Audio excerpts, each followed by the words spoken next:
made a few mistakes, but I'm improving. I'm human, but I've been making daily resolutions. I got to. You might do it different, but I'm not you. Hey, Mark. I'm self-made. I'm Hey, Mark. doing things that I Mark. was never taught. Hey, Mark. Hey, Mark. Hey, what's up? Welcome to another episode of Hey Mark, the podcast where I, Mark, get to have open and authentic conversations about the struggles that we go through, whether that be with your mental health, your physical health, your work life, your family life, anything professional or anything you might be going through. And today, it's kind of a nice evening. I thought I'd just sit on my little balcony here in my lawn chair, chill out outside, get some fresh air, and answer some questions, because today is another episode of What Will Mark Do? The segment where you can actually send in your questions, comments, concerns, and I'll go ahead and answer them the best I can, give you my point of view, and give you my advice. Bear with me here. I know the audio may or may not suck today because I am sitting outside. I live right by YVR, the airport here in Vancouver. I'm maybe like spitting distance, 5-10 minute drive from there. So there are planes and helicopters flying overhead all the time here. A little bit annoying for some people, but I kind of find that noise relaxing. It reminds me of home, and it's something that I'm just kind of used to at this point. I kind of just hear it as white noise. But anyways, let's jump into some of the questions that I got sent this week, and I'll go ahead and answer them the best that I can. But that being said, take this as a reminder that if you have any questions, comments, concerns, or anything like that, you want to fire off a video of you basically just saying, "Hey Mark," and then saying whatever you need to say, and I'm going to do my very best to respond to it as well as I can, as quickly as I can, and throw it into this podcast. So this is your opportunity to be on the show. Let's jump into the first question of this episode. I think I'm only doing 2 today because they are going to take me a little bit longer to explain, but I feel like let's just jump right into it. Let's go and roll the first question. Hey, Mark. So I'm making a list and I need your help completing it. The list is called Everyday Must-Dos for Sustainable Healthy Body and Mind. It's inspired from Andy Frisella's 75 Hard, which I think is a great program, but unfortunately it's not really something that's sustainable for me to do on an everyday basis. So that's why the key word here is sustainable. And my question to you is, what would be the top 5 things that you think I should be including on my list? I try and find kind of new ways to challenge myself or to make these little, rules for myself to live by. So in January, I did something called the month of mindfulness. I think I gave myself like 5 or 6 different things to do on a daily basis just to keep myself a little bit more mindful. Similar to 75 Hard, but it was more based around mindfulness. And so I think my rules were something along the lines of read 10 pages every single day, journal every single day, meditate every single day, exercise, and stretch every single day as well. So those 5 things were what I adapted for my month of mindfulness. And I mean, that's probably actually a pretty good structure for your mind and body. And I think that that's pretty sustainable. I mean, there's no nutrition or anything involved. So that's pretty important. If I had to give you 5 things that were sustainable that you could do every single day to keep a healthy mind and body, I think I'd have to break it down to exercise every single day is it's kind of a necessity. I think everyone should exercise every single day. 45 minutes is a pretty good time frame just because it's not too small. It's still achievable. It's less than an hour. And then if you want to go longer, you can. 45 minutes is a pretty solid time frame. So yeah, I'd say 45 minutes of exercise is number 1. Second one, I'd say journaling, simply because journaling is a great way to A, organize your thoughts, B, think about the things that you're grateful for, which is huge for your mental health. It also gives you a way to set intentions, just for your day, for your week, for the next month, for the next year, whatever it is. So journaling is going to be number 2, right? You want to, like I said, think about your intentions, be grateful for things, and just kind of organize your thoughts so you're not super anxious or stressed like I tend to be. Number 3, I'm going to go back to what my initial problem with the month of mindfulness was, which was, I didn't have anything in terms of a nutrition plan. So I'd say number 3 on this list of every single day must-dos to keep a healthy mind and body is eat a balanced, nutritious diet. I'm not telling you can't have cheat meals every now and then, I mean, you shouldn't be having them too often if you want to build up your discipline and, stay lean and stay healthy. That being said, obviously, we do have to have a little bit of balance, which is something I hate to admit and I hate to practice in my own life sometimes. So I'd say just eat a balanced, nutritious diet every single day. Maybe that means taking some vitamins, but I would recommend just starting from basics. Rebuild your nutrition on a daily basis. Make sure you eat a good, hearty, healthy breakfast, in my opinion. Some people like to do this intermittent fasting thing. I'm not a huge fan of it, but I mean, whatever works for you. It just doesn't really give me great results. I've tried it a few times, but yeah, it doesn't work for me. That being said, yeah, keep a healthy, nutritious, balanced diet. I can't really give you nutrition advice because I just know what really works for me. I've worked with a couple of different professionals, from doctors to personal trainers, to just kind of doing my own research and trial and error, seeing what works for me, gives me the best energy and kind of keeps me lean, keeps me feeling good, and obviously recovers from the everyday exercise. But yeah, keep a nutritious, balanced diet. If you need help with what that looks like, you probably want to speak to a nutritionist or someone who works with those types of things for a living. It's not my realm of expertise, I'll be 100% honest, but that'll be number 3. Keep a nutritious diet, something that's going to keep you healthy, something that's going to help you recover, something that's going to help you out with just feeling good on a day-to-day basis, both mentally and physically. Number 4, I say number 4 is something that isn't really on the list of 75 Hard. It wasn't on my list of Month of Mindfulness either, but I'm going to say number 4 is going to be socialize yourself.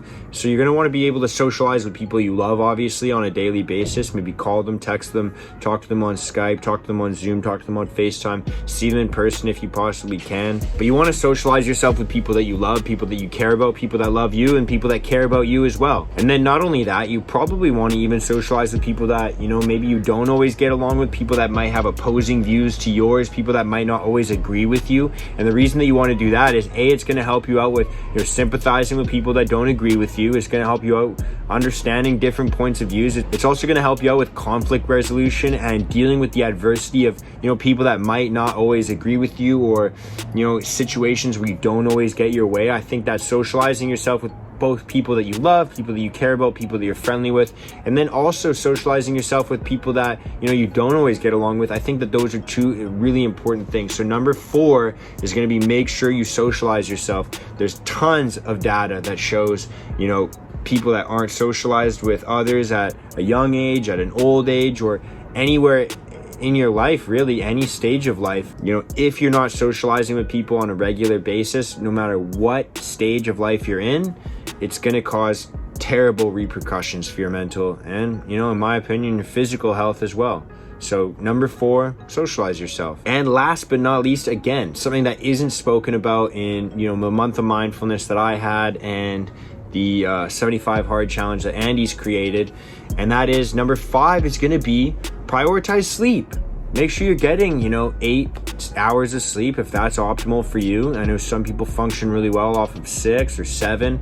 Play around with it and see what works best for you. I know that sometimes if I oversleep, anything over 7.5, 8 hours, anything over that is pushing it for me. I wake up really groggy and kind of more tired than when I went to bed. But anything less than 6 hours and I'm kind of half a human that day.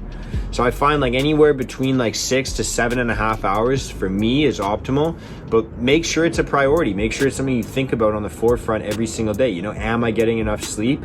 And if you're not, that's going to be a huge indicator of why you probably feel like shit. And so those are my 5 things. I think it was, what did I say? Exercise for 45 minutes a day, journal every single day, eat a nutritious, balanced diet. Number 4, socialize yourself really well as much as you possibly can.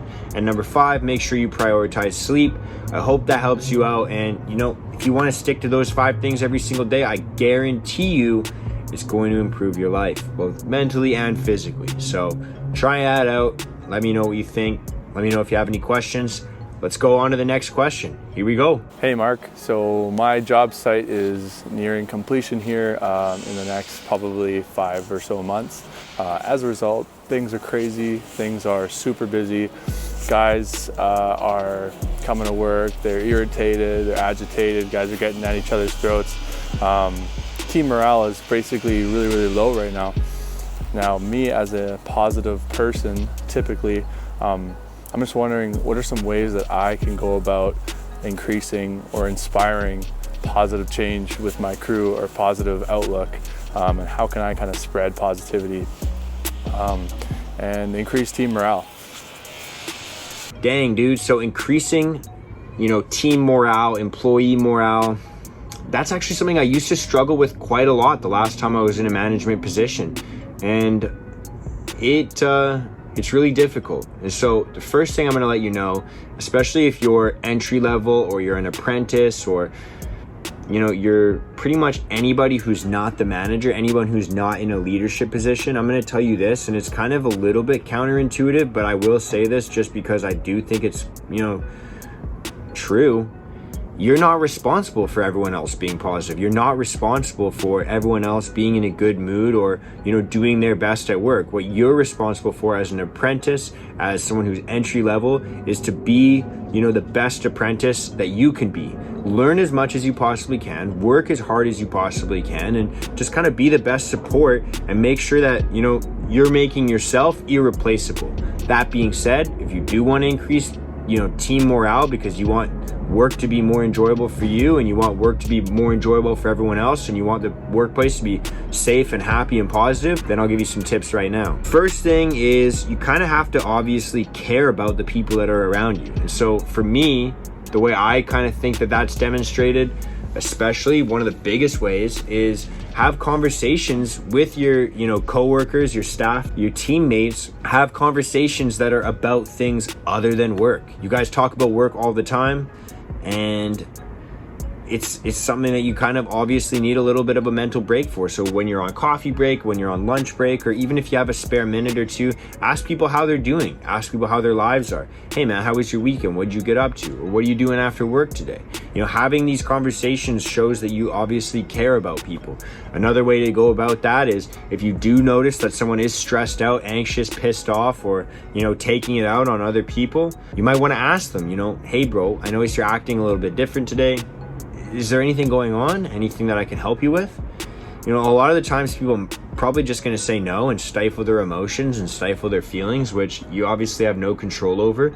But I think, in my personal opinion, and I think that most people could align with this, that just asking that question, asking how they're doing, if there's anything that you can do to help out, I think that tells them, the people that are around them, care about them.